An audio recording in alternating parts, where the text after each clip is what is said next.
بسم الله الرحمن الرحيم. ألف لام را، تلك آيات الكتاب المبين. إنا أنزلناه قرآنا عربيا لعلكم تعقلون. نحن نقص عليك أحسن القصص بما أوحينا إليك هذا القرآن وإن كنت من قبله لمن الغافلين. إذ قال يوسف لأبيه يا أبت إني رأيت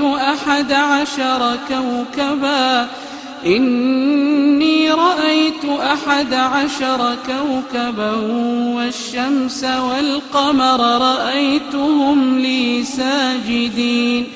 قال يا بني لا تقصص رؤياك على إخوتك فيكيدوا لك كيدا إن الشيطان للإنسان عدو مبين. وكذلك يجتبيك ربك ويعلمك من تأويل الأحاديث ويتم نعمته عليك وعلى آل يعقوب كما أتمها على أبويك من قبل إبراهيم وإسحاق إن ربك عليم حكيم. لقد كان في يوسف وإخوته آيات للسائلين إذ قالوا ليوسف وأخوه أحب إلى أبينا منا ونحن عصبة إن أبانا لفي ضلال مبين. اقتلوا يوسف أو اطرحوه أرضا يخل لكم وجه أبيكم وتكونوا من بعده قوما صالحين. قال قائل منهم لا تقتلوا يوسف وألقوه في غيابة الجب يلتقطه بعض السيارة إن كنتم فاعلين. قالوا يا أبانا ما لك لا تأمنا على يوسف وإنا له لناصحون. أرسله معنا غدا يرتع ويلعب وإنا له لحافظون. قال إني ليحزنني أن تذهبوا به وأخاف أن يأكله الذئب وأنتم عنه غافلون. قالوا لئن أكله الذئب ونحن عصبة إنا إذا لخاسرون. فلما ذهبوا به وأجمعوا أن يجعلوه في غيابة الجب وأوحينا إليه لتنبئنهم بأمرهم هذا وهم لا يشعرون. وجاءوا أباهم عشاء يبكون.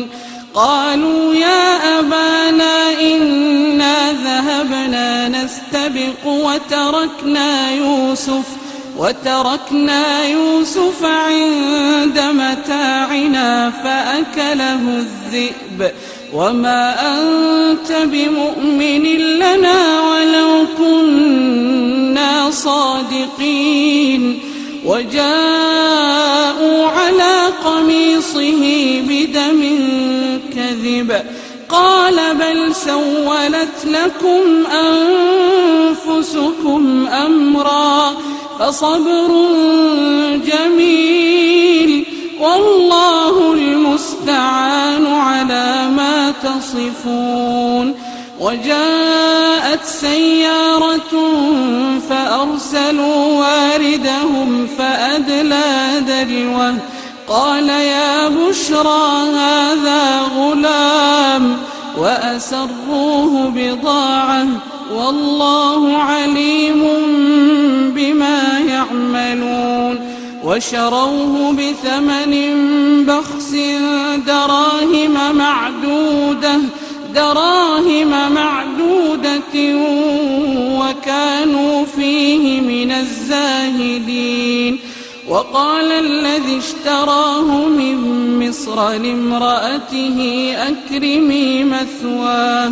أكرمي مثواه عسى أن ينفعنا أو نتخذه ولدا وكذلك مكنا ليوسف في الأرض ولنعلمه من تأويل الأحاديث والله غالب على أمره ولكن أكثر الناس لا يعلمون. ولما بلغ أشده آتيناه حكما وعلما وكذلك نجزي المحسنين. وراودته التي هو في بيتها عن نفسه وغلقت الأبواب وقالت هيت لك قال معاذ الله إنه ربي أحسن مثواي إنه لا يفلح الظالمون. ولقد همت به وهم بها لولا أن رأى برهان ربه كذلك لنصرف عنه السوء والفحشاء إنه من عبادنا المخلصين. واستبق الباب وقدت قميصه من دبر وألف يا سيدها لدى الباب قالت ما جزاء من أراد بأهلك سوءا إلا أن يسجن أو عذاب أليم. قال هي راودتني عن نفسي وشهد شاهد من أهلها إن كان قميصه قد من قبل فصدقت وهو من الكاذبين وإن كان قميصه قد من دبر فكذبت وهو من الصادقين. فلما رأى قميصه قد من دبر قال إنه من كيدكن إن كيدكن عظيم. يوسف أعرض عن هذا واستغفري لذنبك إنك كنت من الخاطئين.